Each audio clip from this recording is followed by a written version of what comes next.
What up, YouTube? It's your boy, the Visionary. Welcome to another episode of Fireside Chat Preludes. So it's a few articles today in the newspaper. I want to share them with you.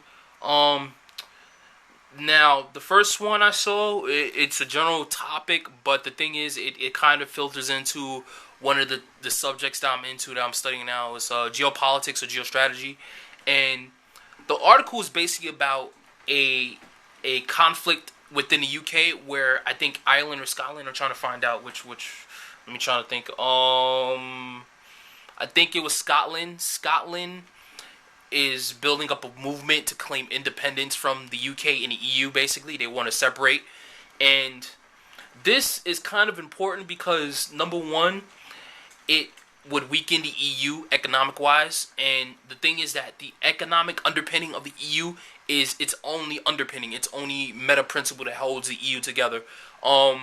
Mind you, the EU, the AU, the African Union, and all the other unions that are in Europe are basically models of the American system.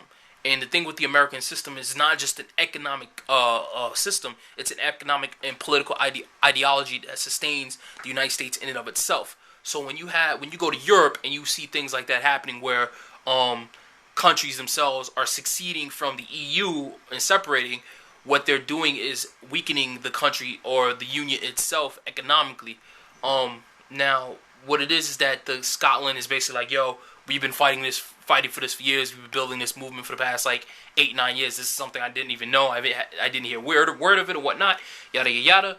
But they've been pushing for this for the past 8-9 years, and they have a written agreement that they had put into motion. I think 2001 or 2002 to get the independence. Now originally I had thought this was something that was caused by the current economic crisis in the EU, which has been affecting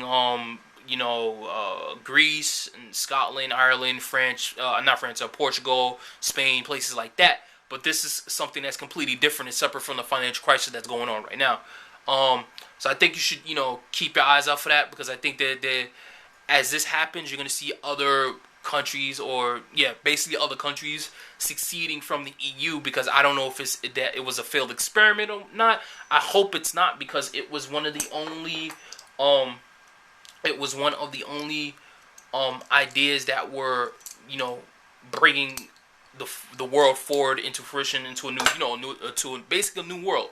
Basically, it basically simplified a lot of problems that happened over in the States over there, because you had a whole bunch of countries, a whole bunch of different laws, a whole bunch of different currencies, and there was so many problems that came about through the interaction of the different types of people, the currencies, and how much currency costs here, how much can you translate currency, this and that, blah blah blah. So keep your eyes out for that. The second story I ran into, which I thought was interesting.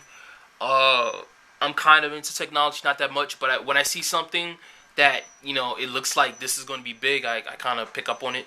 So what I found was this article it was basically about this company called Tesla Motors, who had just unveiled a new charging station that they're going to be previewing within California. Now the thing is, with electric cars, mind you, electric cars are going to be the way of the future. Don't try to ignore it. Don't put it to the back burner. It's going to be the future. Next 30 years, the electric car industry is going to take over pretty much. What it is that electric cars can only hold I think 200 miles of a charge to get you to point A to point B. That was a problem because it prevents you from taking very long trips. So this company and certain varied other companies have been trying to create stations that they can place in certain distances in California and basically the United States, where you can drive in and get a recharge, wait an hour or so, let it recharge, and keep going on your trip.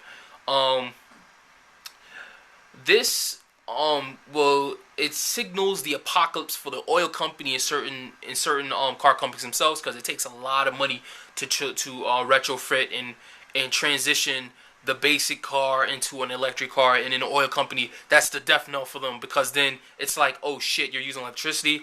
That's the end for oil and natural gases used in cars and so on and so forth. That's a big thing. So keep your eyes out for that, because you're going to see some major shifts in the auto industry. So be mindful of that. All right, take care, YouTubers. Peace.